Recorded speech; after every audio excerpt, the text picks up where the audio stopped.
अस्सलाम वालेकुम दोस्तों, ये वीडियो देखें उसके बाद फर्दर डिस्कस करते हैं। तो चलिए शुरू करते हैं।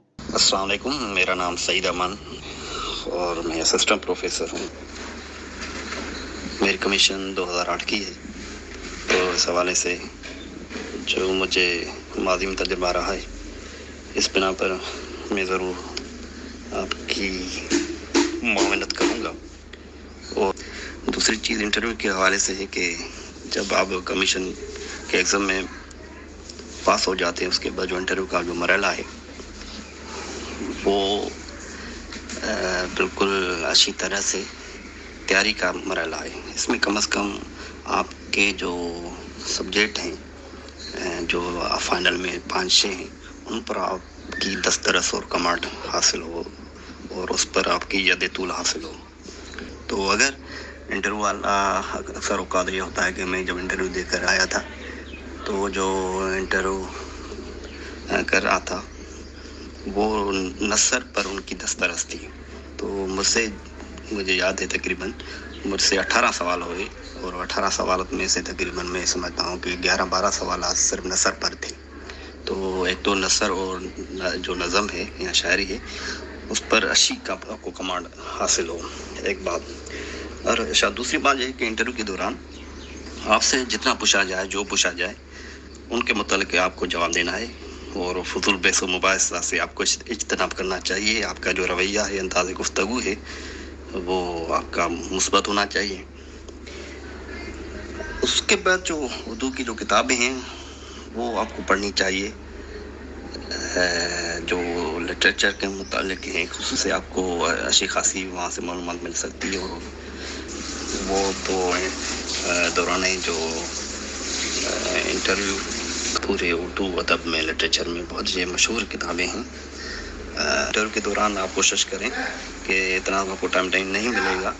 अच्छा, इसके हवाले से उर्दू का पहला या पहली, मसलन पहला जो शायर है, पहली जो शायरा है, या पहला जो नावल है, पहली नावल निगार है, पहला अफसाना ड्रामा वगैरह, या नज़म गज़ल कौन सी पहली है, सफ़रनामा कौन सा पहला है, तो ये पूरा ये तो आपको बिल्कुल अज़बर याद होनी चाहिए चीज़ें। उसके बाद डेमो की तैयारी है। डेमो की जो तैयारी है, इस पर आपको कम से कम 8-10 मौज़ूआत पर आप तैयारी करें, खूब तैयारी करें। उसी तौर पर मैं कहूँगा कि जो क्लासिकली आहद है उर्दू का, हमीद तकी मीर का, गालिब का, ज़ौक़ व ख़ार, तो इन पर उनका पस मंज़र जो है ख़ानदान का, उन पर जो किताबें लिखी गई है, उनका जो शायरी में मौजू है, और जो मशहूर मसलन मीर गालिब की जो गज़लें हैं, वो कोई भी आपसे कोई मिसरा पूछ सकते हैं तो दूसरा मिसरा आपको बताना पड़ेगा।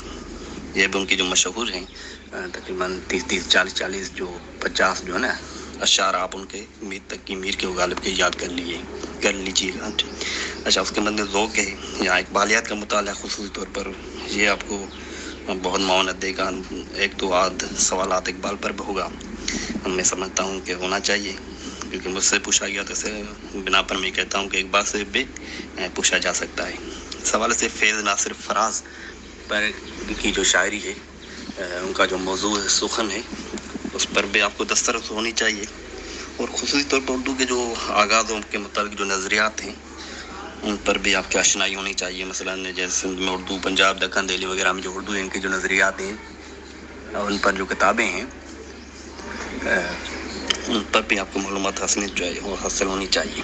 और इस हवाले से मशहूर जो नावल हैं या अफसाने हैं या ड्रामा वगैरह है, वो भी आपको होने चाहिए याद।